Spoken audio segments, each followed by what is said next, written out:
속보, 대박 소름 모두 같은 말 해. 제가 볼 때 이강인은 축구 커뮤니티 화제 전문가 3인방 벤투. 엘리케. 이영표 모두 같은 말. 소름.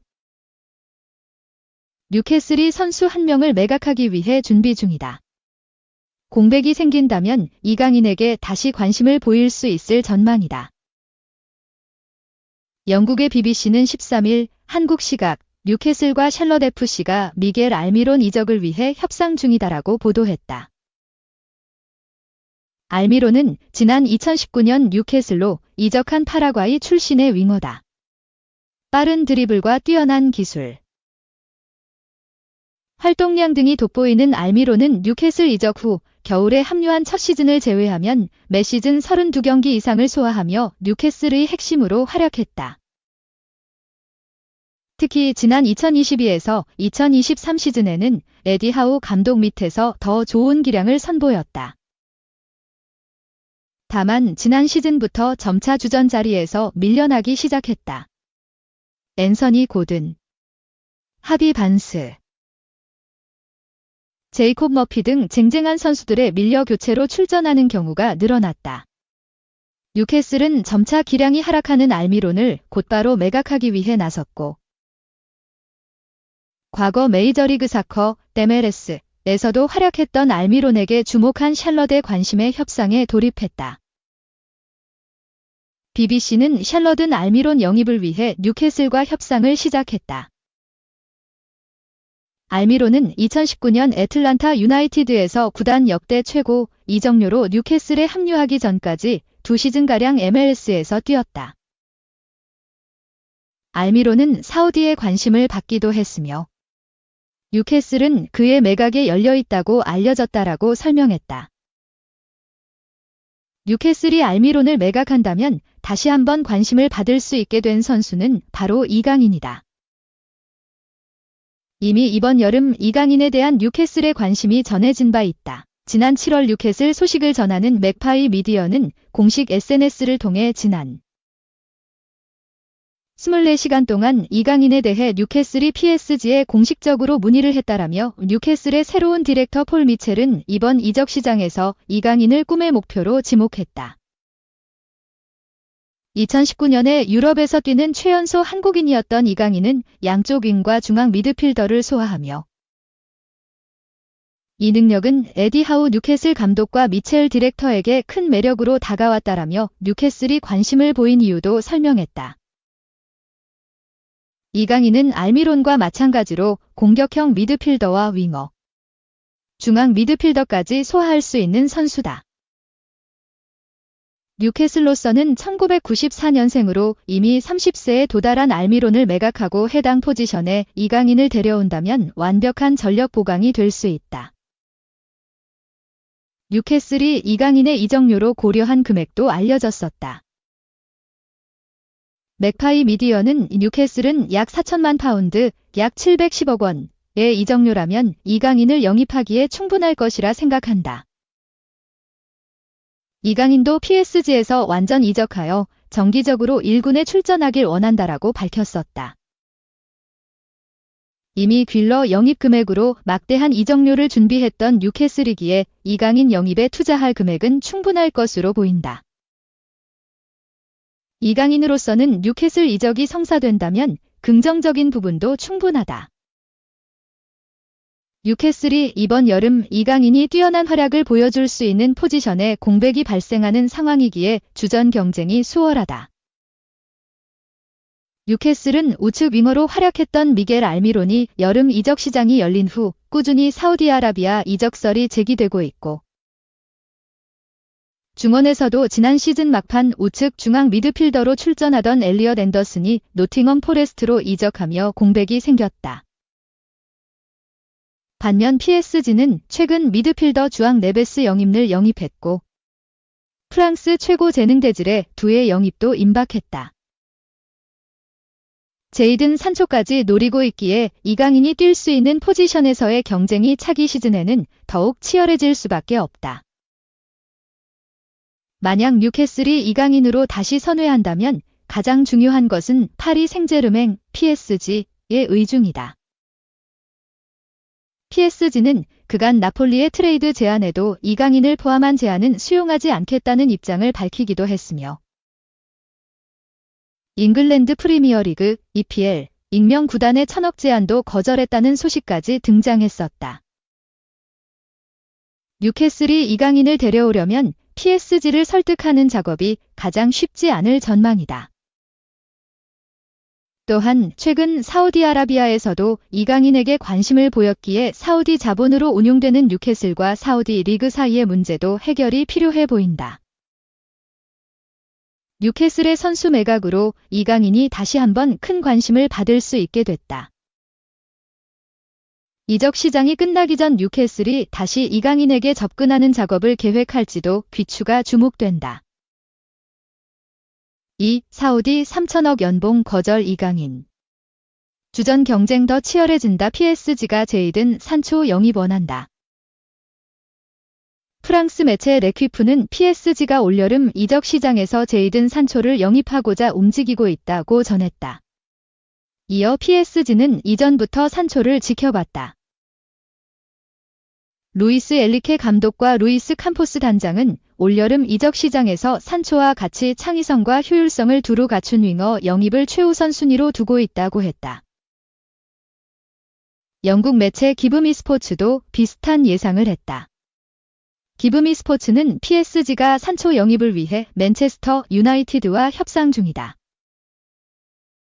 임대 후 완전 이적이 될 것으로 보인다. 600만 유로, 한화 약 89억 원의 임대료의 완전 이적. 시 5,900만 유로, 약 884억 원의 이적료가 될 것이라고 전했다. 총 6,500만 유로, 974억 원의 대형 계약이다. 세계 최고 스트라이커 킬리안 음바페가 2023에서 24 시즌을 마치고 PSG를 떠나 레알 마드리드로 향했다. 하지만 음바페는 이강인의 경쟁자가 아니다. 우스만 덴벨레, 브래들리 바르콜라, 마르코 아센시오 등이 이강인의 지난 시즌 경쟁자였다. 그들이 건재하다. PSG는 올여름 이적 시장에서 프랑스 최고 유망주로 꼽히는 대질의 두의 영입을 앞두고 있다. 두에는 측면 공격수로 이강인의 새 경쟁자가 될 것으로 보인다. 두에는 바이에른 뮌헨 이적 대신 PSG를 선택한 것으로 알려진다. 산초는 보루시아 도르트문트에서 독일 분데스리가 최고의 공격 재능으로 꼽혔다.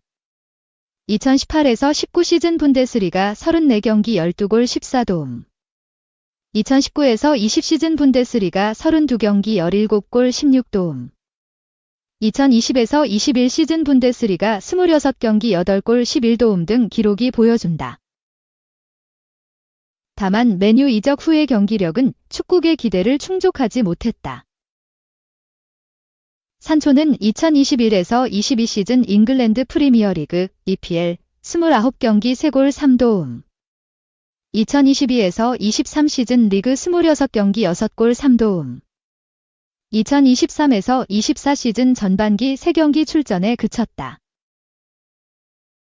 산초는 2023에서 24 시즌 후반기 친정팀 도르트문트로 6개월 임대 이적해 경기력 회복에 힘썼다. 이강인은 플레이메이커를 비롯한 중원에서도 뛸 수 있는 재능이다. 하지만 PSG 중원엔 워렌 자이르 에머리, 비티냐, 파비안 루이스 등이 건재한 가운데 포르투갈 특급 주앙 네베스가 합류했다. 이강인은 최근 사우디아라비아 프로페셔널 리그에 큰 관심을 받는 것으로 알려진다. 프랑스 매체 풋메르카토는 프로페셔널 리그 한 클럽이 이강인을 리그에서 가장 높은 연봉을 받는 선수로 만들고 싶어 한다며 그 액수가 무려 2억 유로 3천억 원라고 전한 바 있다. 이강인은 사우디로 향할 생각이 없다. 이강인은 발렌시아 유소년팀 시절부터 최고의 무대에서 최고 선수를 꿈꿔온이다. 이강인은 PSG 생활에도 여러 차례 큰 만족감을 나타냈다. 이강인은 휴식기부터 차근차근 몸 상태를 끌어올리며 2024에서 25 시즌을 준비하기도 했다. 이강인은 올여름 프리시즌 경기에선 수비형 미드필더, 측면 공격수를 오갔다. PSG가 새 선수들을 영입하면서 이강인의 활용법이 달라질 수도 있다는 걸 암시한 장면이었다. 어디서 뛰든 PSG에서의 첫 시즌보다 치열한 경쟁이 예상된다. 이강인이 치열한 경쟁에서 살아남으며 한 단계 성장을 이뤄낼 수 있을지 궁금하다. 3. 손흥민, 황희찬, 김민재, 이강인. 유럽 리그 새 시즌 활약 기대. 잉글랜드 프로축구 토트넘 호스퍼와에서 뛰고 있는 손흥민은 10번째 프리미어리그 EPL 시즌을 소화한다. 토트넘은 오는 20일 오전 4시 기하 한국 시간 영국 레스터의 킹파워 스타디움에서 승격팀 레스터 시티를 상대로 2024에서 2025 시즌 EPL 1라운드를 치른다. 2015에서 2016 시즌 토트넘에 입단한 손흥민은 EPL에서 벌써 10번째 시즌을 맞이한다. 앞서 경험한 독일 분데스리가 경력을 더하면 유럽 1군 무대에서의 15번째 시즌이다. 손흥민의 올 시즌 득점을 비롯한 활약에 대해 어느 때보다 비상한 관심이 쏠린다. 1992년 7월생으로 만 32세인 손흥민과 토트넘의 현 계약 기간은 2025년 6월까지다. 구단이 1년 계약 연장을 할 수 있는 옵션을 보유한 것으로 알려졌다. 올 초만 해도 손흥민이 토트넘과 거액으로 사실상의 종신 재계약을 맺을 것이란 전망이 나왔으나 이는 현실화하지 않았다. 디 애슬레틱은 토트넘이 계약 연장 옵션을 발동할 것이라는 보도를 최근 내놨다. 30대 중반을 향해 가는 손흥민과 거액의 재계약을 맺는 것은 토트넘의 부담스러운 선택으로 다가올 수 있다. 지난 시즌 손흥민은 리그에서만 17골을 넣었다. 공동 득점왕에 올랐던 2021에서 2022 시즌 다음으로 많은 득점을 기록했다. 그러나 후반기 득점 페이스가 많이 떨어졌던 건 우려스럽다. 전반기 12골을 몰아친 뒤 겨울에 카타르 아시안컵을 소화하고 팀에 복귀한 뒤로는 5골에 그쳤다. 황희찬의 소속팀 울버햄프턴은 17일 오후 11시 런던의 에미레이츠 스타디움에서 아스널을 상대로 원정 개막전을 치른다. 황희찬은 지난 시즌 29경기에 나서 12골을 폭발했다. EPL 입성 3시즌 만에 처음으로 두 자릿수 득점을 기록했다. 후반기 부상에 신음했던 지난 시즌과 달리 올 시즌 내내 건강을 유지해준다면 득점 랭킹 수위권에서 경쟁하는 모습을 보여줄 수도 있다. 게리 오닐 감독이 울버햄프턴과 계약을 2028년까지로 3년 연장한 것도 새 시즌을 기대하게 만든다. 황희찬을 누구보다 잘 활용한다는 평가를 받아온 오닐 감독이다. 프랑스 리그 1에서는 이강인의 소속팀 파리 생제르맹 PSG 27일 오전 3시 45분 르아브르를 상대로 원정 개막전을 소화한다.